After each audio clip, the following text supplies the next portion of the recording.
¿Se acuerdan que les puse esta?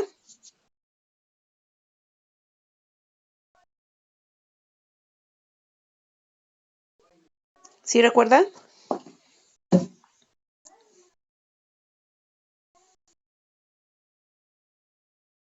¿Sí se ve?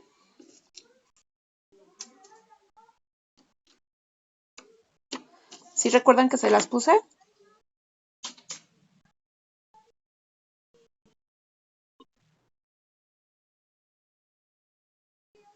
A ver, los demás compañeros, ¿todos coincidimos en que no?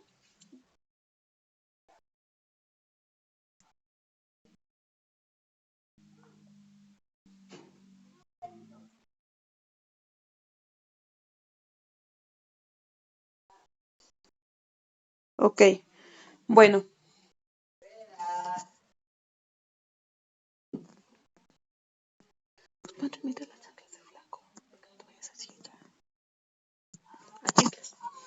Bueno, entonces, vamos a empezar con estos.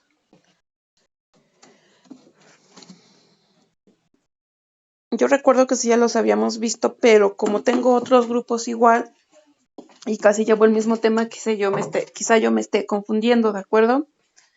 Entonces vamos a iniciar con Tales de Mileto.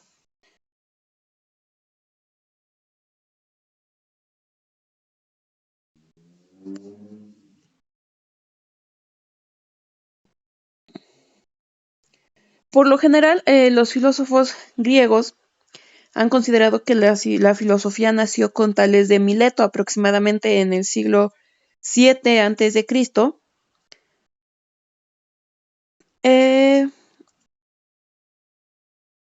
Y comienza a desarrollarse, aquí es cuando comienza a desarrollarse un pensamiento racional. ¿Por qué? Porque primero el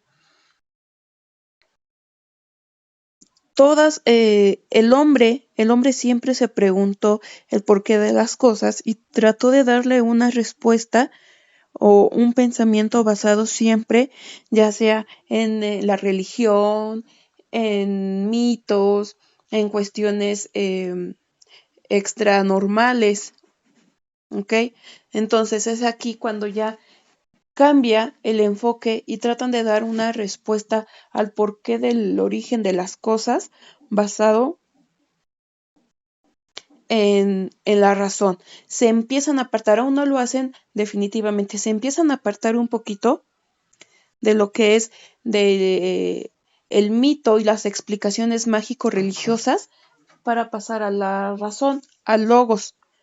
Y los primeros, bueno, todos ellos son filósofos griegos y se les denomina presocráticos porque vienen antes de Sócrates y son con ellos con quienes se empieza a, a dejar un poquito de lado las explicaciones, repito, mágicas religiosas para pasar a una explicación un poco más racional, basada en la razón, en la lógica, en la ciencia. ¿Ok? El primero de ellos es Tale de Miletos. Se considera el primer filósofo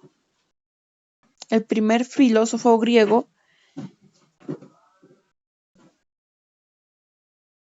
Y aquí voy a leer el siguiente principio o lema de Tales de Mileto.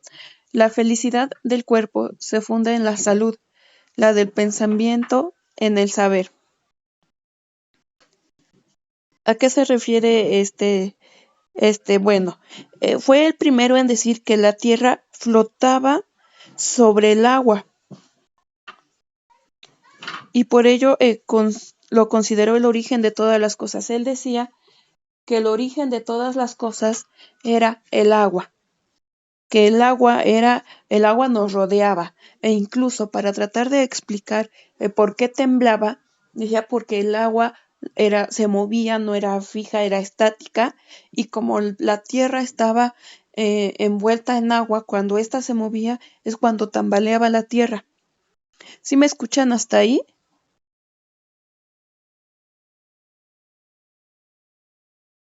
Ok. Entonces, para él el agua fue el arche de todas las cosas. comienza todo con el agua, el universo se encuentra envuelto en agua, la tierra se encuentra envuelta en agua.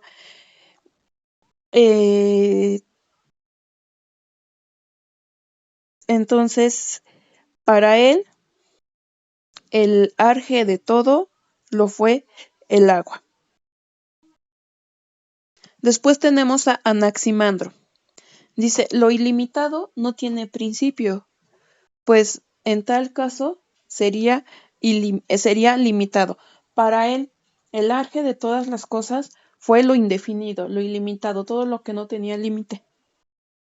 Para Anaximandro.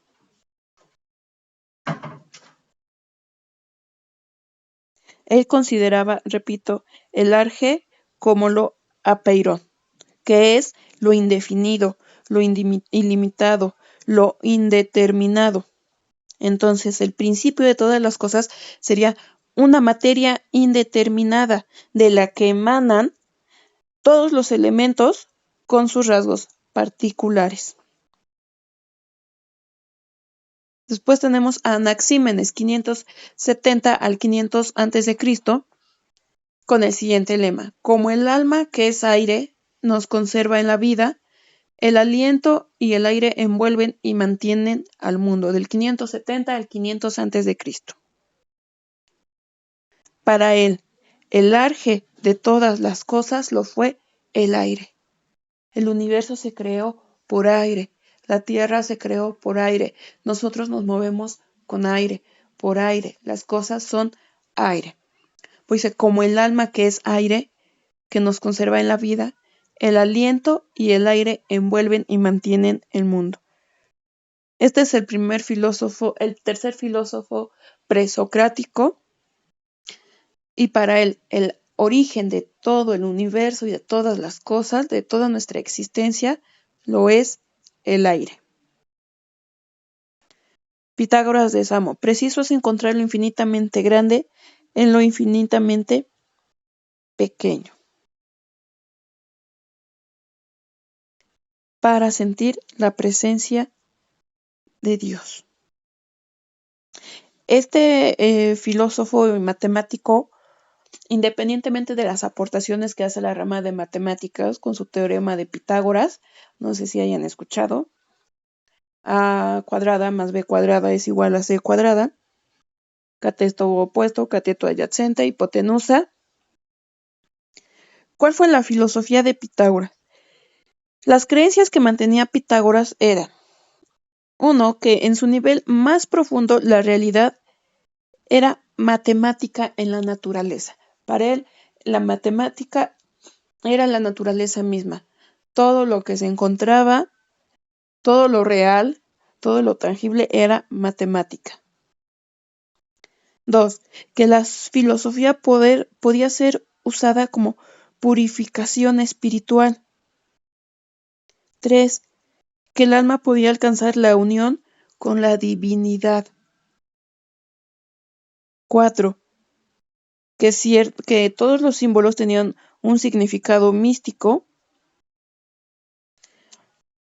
5. Que todos los hermanos de la orden debían observar la estricta lealtad y secreto. Aquí quiero recalcar de Pitágoras el punto en el que se dice que el alma puede alcanzar la unión con la divinidad. Para él, repito, Dios era la base de todo. Dios era la base de todo. Pitágoras decía que en todo, en absolutamente todo, se encontraba siempre la presencia de Dios. En lo que nosotros hacíamos, fuera grande o pequeño, en lo que nosotros observábamos, en lo que nosotros hacíamos, decíamos, en lo que nosotros pensábamos, siempre íbamos a sentir la presencia de Dios. Entonces, él sí da todavía una explicación o un arje de las cosas, aún basado en una divinidad. Heráclito: nadie se baña en el río 2 veces, porque todo cambia en el río y en el que se baña. ¿Cómo lo entienden, compañeros? ¿Cómo entienden esto? ¿Alguien me puede decir cómo lo entiende?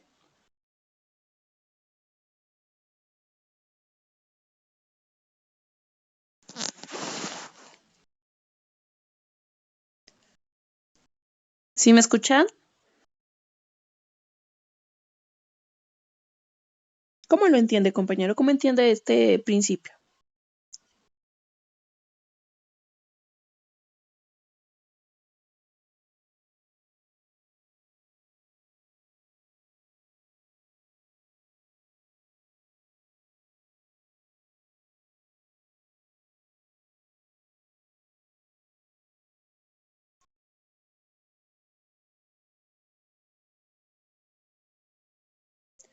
Exactamente. Sí. Otro principio muy... No, no, no, adelante.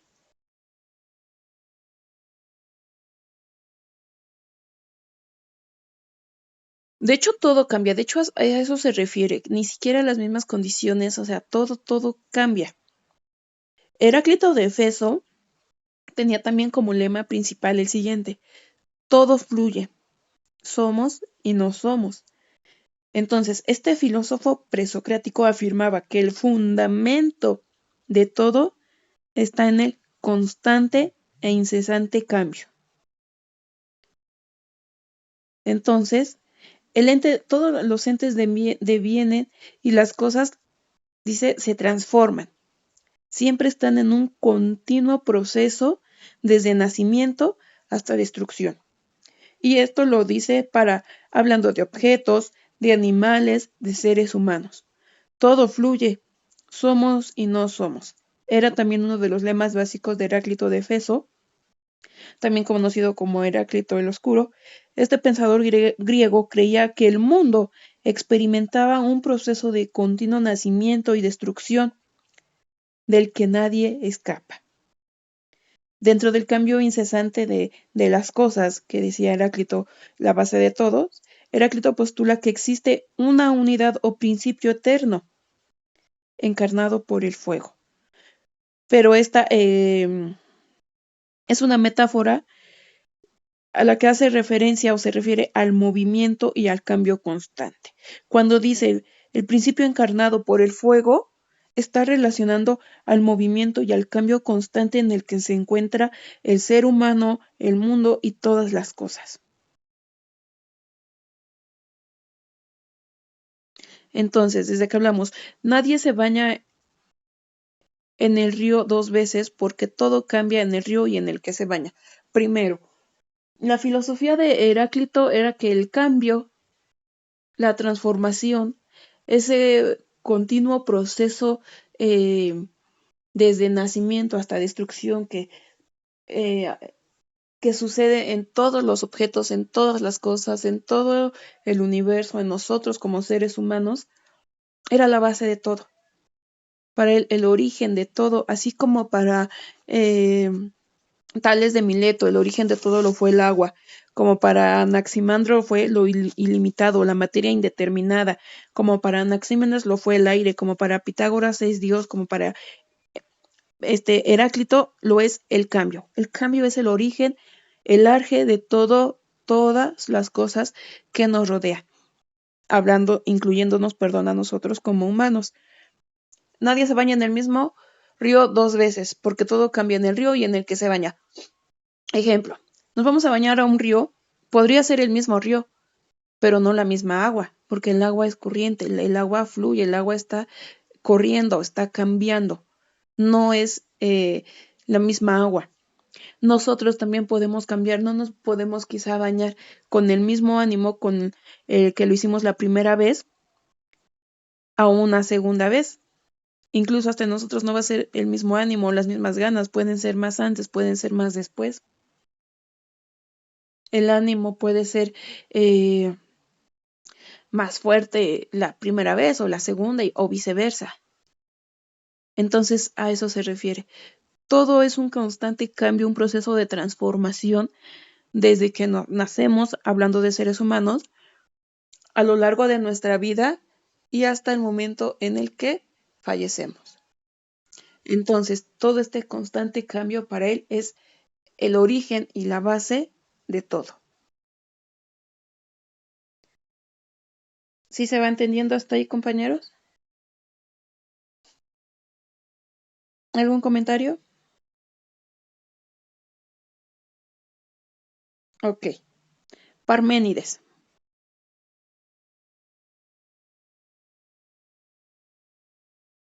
Igual. Filósofo griego, presocrático, pero fue el primero en situar al ser como un elemento fundamental de la filosofía. Una de sus principales aportaciones se relaciona con este lema o este principio que dice, la razón acabará por tener razón. Entre las aportaciones más destacadas de este filósofo griego está en la de el ser como base de la filosofía. Parménides, repito, es el primero en situar que el ser es un elemento fundamental de la filosofía. Y a partir de ahí, él empieza a elaborar su pensamiento y hacer esta diferencia. Por ejemplo, dice, el ser es el soporte del universo que siempre ha existido, lo único, lo que existe, lo perfecto, lo inmutable, lo indivisible, lo eterno y lo perfecto. Como tal, para él, el ser era todo. Repito, él dice, el ser es el soporte del universo, es lo que siempre ha existido, es lo único, es lo que existe, es lo perfecto, lo inmutable, lo indivisible, lo eterno y lo perfecto. Por tanto, el cambio, el movimiento, el devenir y la multiplicidad son imposibles y no existen. Sería el no ser. ¿Por qué? El no ser es lo que no existe, lo impensable, lo irreal, lo imposible, o sea, es todo lo contrario. El no ser es todo lo contrario al ser. Por ejemplo, eh, vamos a poner un ejemplo con unas características del ser. Dice, es indivisible. Una característica del ser es que es indivisible. Si nosotros tuviéramos una flor y tratáramos de dividirla o le quitáramos el tallo nada más y dejamos los puros pétalos, ya no sería una flor, porque la flor es, como dice, unidad, es una, o una rosa, mejor dicho. ¿Qué conforman una rosa? Los pétalos, el tallo e incluso las espinas. Si nosotros le quitáramos ya sea las espinas, el tallo o los pétalos, dejaría de ser una rosa tal cual. Y entonces pasaría a no ser, ya no sería una rosa. Y si ya no sería una rosa, ya sería algo inexistente, sería otra cosa. Sin pétalos nos quedaría el puro tallo. No sería una rosa. La rosa ya no existiría. Sería otra cosa. ¿Qué? No lo sabemos, lo ignoramos. Pero una rosa no lo sería. No sé si me entienda. Entonces, por eso se refiere. Repito, características del ser es único. Algo que ha existido, que existe. Algo que es perfecto, que es inmutable, que es indivisible, es eterno. Y el no ser, obviamente, es lo que no existe, lo impensable, lo irreal, lo imposible. ¿Ok?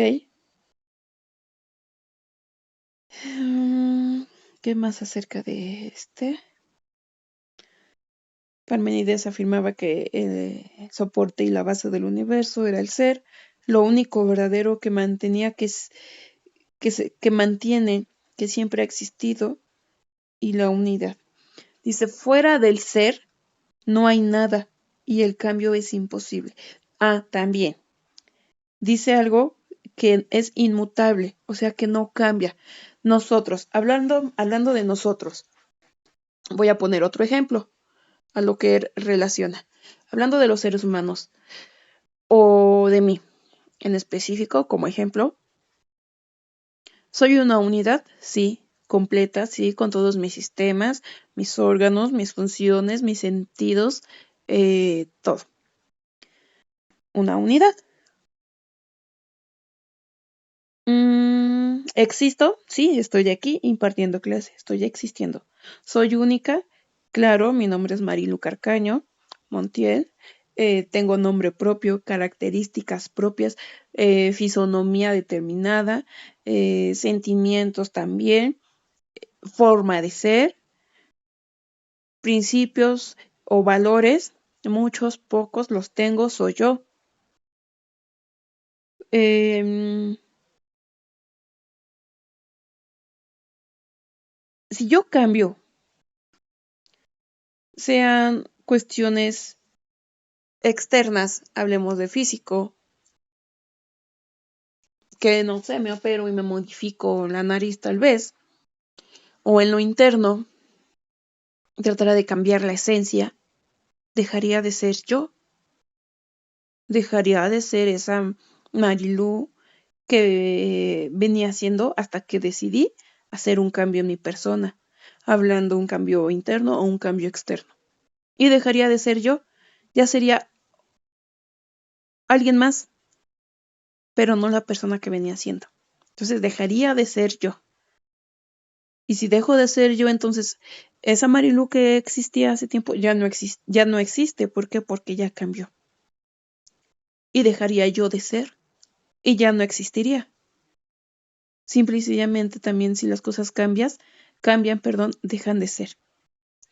Por eso también dice inmutable.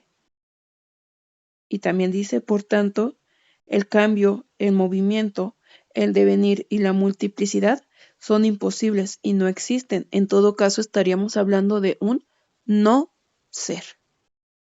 ¿Sí se entiende?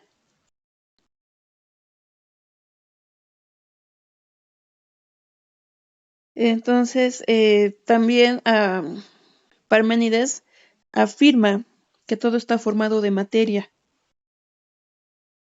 y que por tanto la vía para hallar el conocimiento está en lo material y en lo que existe. Por eso también Parménides es considerado uno de los primeros filósofos materialistas. Y dice, el camino hacia el conocimiento, la supremacía de la verdad sobre la opinión. También es otro lema. ¿Por qué? Porque fue uno de los primeros pensadores en hablar sobre la forma en la que se llega al conocimiento. Entonces, para él se podría obtener a través de dos caminos. Uno es una vía correcta, él lo decía así, y otra es una incorrecta, pero eran dos caminos para llegar al conocimiento. Él dice que la vía correcta para llegar a la verdad se alcanzaba mediante la razón y eso nos llevaba al conocimiento verdadero, a pesar de que era una vía compleja, un camino complicado, difícil de caminar o de recorrer. Y la vía incorrecta era la opinión. Esta vía se basaba en las ilusiones generales creadas por los sentidos y que nos llevaba a un conocimiento engañoso y a la aceptación del no ser, algo que no nos lleva a la verdad y nos aleja del conocimiento verdadero. Entonces, para Parménides hay dos caminos para obtener conocimiento. Uno que es la verdad, es decir, el conocimiento mismo que se alcanza a través de la razón y a través de un camino o un procedimiento completo, que puede ser un método científico, algo que nos lleve a comprobar de manera fehaciente la existencia de algo o las características de algo, es decir, el conocimiento en general, hablando de lo que sea. Y la vía incorrecta era dejarnos llevar por opiniones sin fundamento y que nada más, o perdón dicho, que solo tenían como fundamento las ilusiones, algo que era creado por nuestros sentidos, y recordemos que los sentidos nos engañan. Entonces así se crea un conocimiento engañoso, e incluso nos lleva a aceptar las cosas que no son, nos aleja de la verdad y del verdadero conocimiento. Entonces, por eso se afirma que la forma correcta para llegar al conocimiento es la verdad, es decir, la razón, dejando de lado suposiciones u opiniones engañosas. Entonces, de esta forma, la interpretación del mundo y de los fenómenos naturales debe ser siempre racional, es decir, aquello que es generado por el ser humano y no por una entidad divina. Por eso dice su lema, la razón acabará por tener razón. Es decir, la verdad acabará siempre por ser alcanzada, descubierta, aceptada. Es a lo que se refiere. Razón es igual para él, verdad y razón para él es lo mismo. La verdad se alcanza con la razón, a través de un camino de experimentos, tal vez, de investigaciones, pero la verdad se alcanza con la razón y a la razón se llega a través de un camino largo, repito, quizá de procedimientos, investigaciones, experimentos. Y repito, él ya trata de dar esta interpretación de todos los fenómenos naturales, de todo lo que sucede en el mundo, en el universo, de una manera racional y no a base de una entidad divina como lo hace Pitágoras. ¿Hasta ahí todo bien? Ok. Vamos con el siguiente. Empédocles de Cilicia.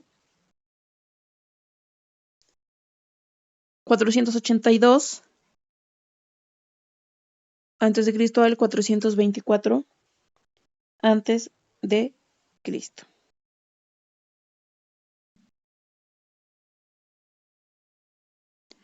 Es imposible que algo llegue a ser de lo que de ninguna manera es. Realmente no se conoce mucho sobre este pensador. Los pocos escritos que se tienen de él son a través de otro pensador que fue ya Demócrito posteriormente.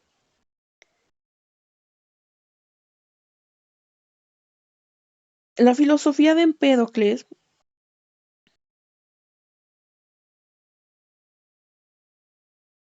como todos los filósofos presocráticos, también considera un arge o un arche como origen de todo. De todo, entonces,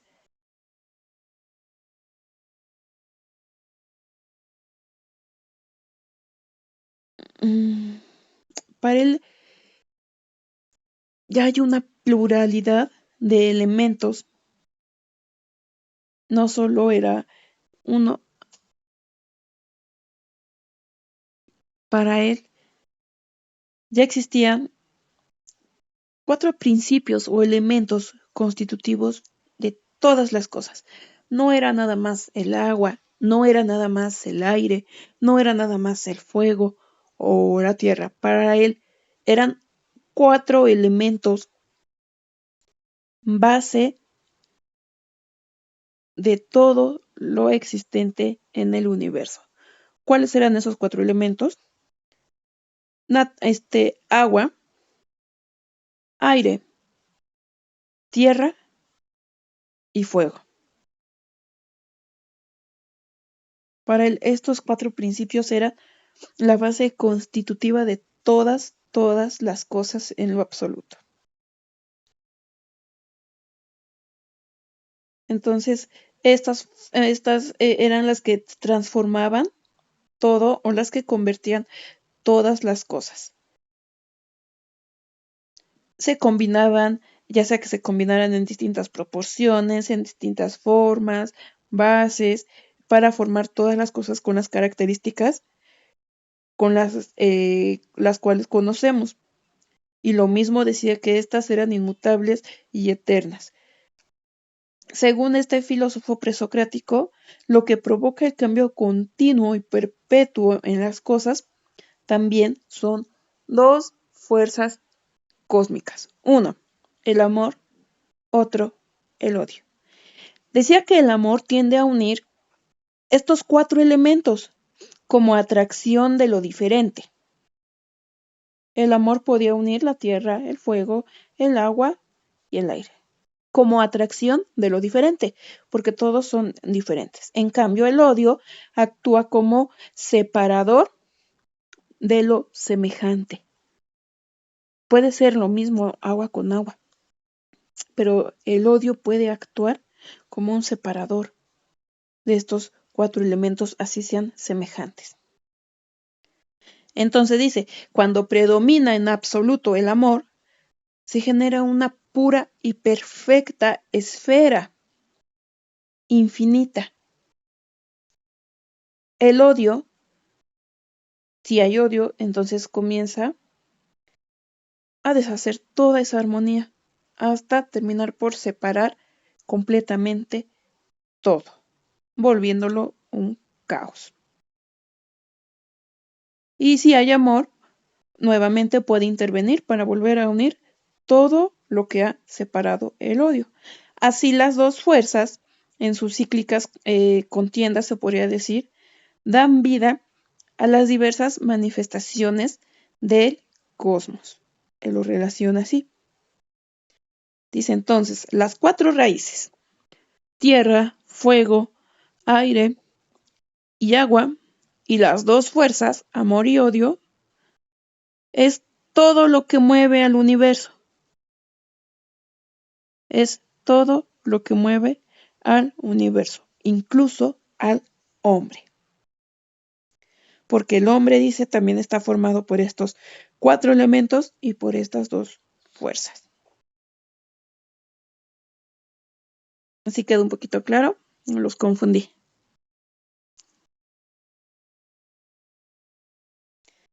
Tenemos finalmente a Demócrito,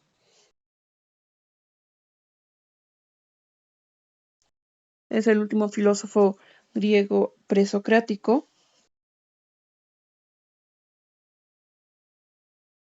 Él dice, los átomos viven eternamente, solo abandonan el cuerpo que ha dejado de existir y se transforma en otra alma viviente, 460-370 antes de Cristo. Demócrito entonces postula el concepto de vacío como condición del movimiento y la pluralidad de átomos.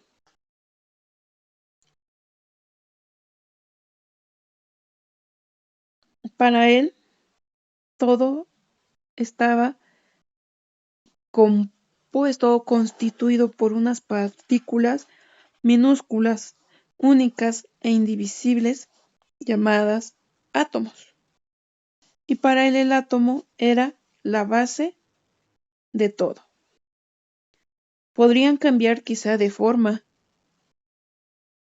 pero seguirían siendo átomos.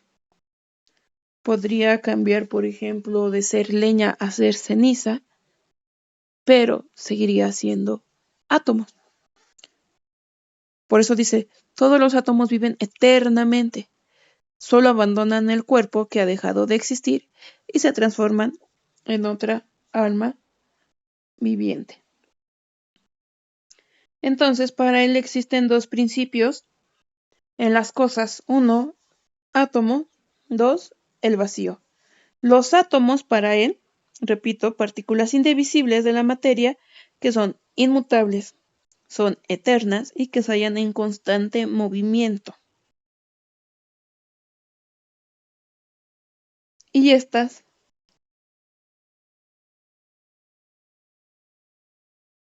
no más, dice, son perdurables, no pueden morir, no pueden dejar de existir. pueden convertirse en otra cosa, pero nunca dejar de ser.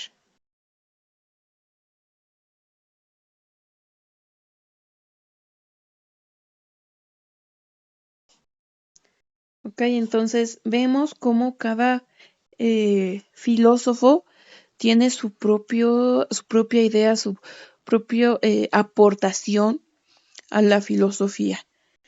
Antes de que se vaya a terminar la clase, nos volvemos a conectar. Está por cerrarse la sesión. Recordemos que estamos en un acceso a la plataforma en mi parte gratuito, entonces no me permite dar la clase de corrido. Pero en cuanto se cierre, nos volvemos a conectar. Si ven que tarda en aceptarlos, es porque a veces la misma aplicación me restringe el acceso hasta después de 10 minutos. Después de 10 minutos puedo volver a conectarme, pero no siempre. Entonces lo podemos volver a intentar a la inmediatez y si no nos da acceso, entonces nos conectamos dentro de 10 minutos, compañeros, de favor. ¿Ok? Bueno, ¿alguna pregunta, algún comentario?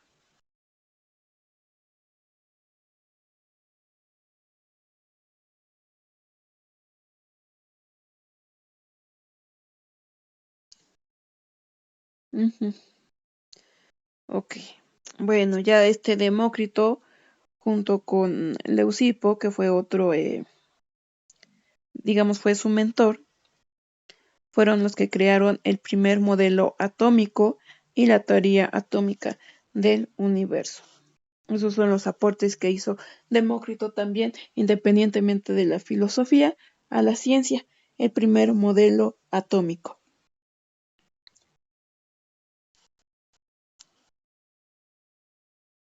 Y recordemos también, el álgebra para Demócrito entonces fueron los átomos. El origen de todo son los átomos, los cuales eran su esencia, ya que para él cada cosa tenía su propia constitución a partir de estos átomos que constituyen las piezas fundamentales de todo lo que nos rodea, todo lo vivo o todo lo muerto. ¿Ok? Entonces nos volvemos a conectar, compañeros.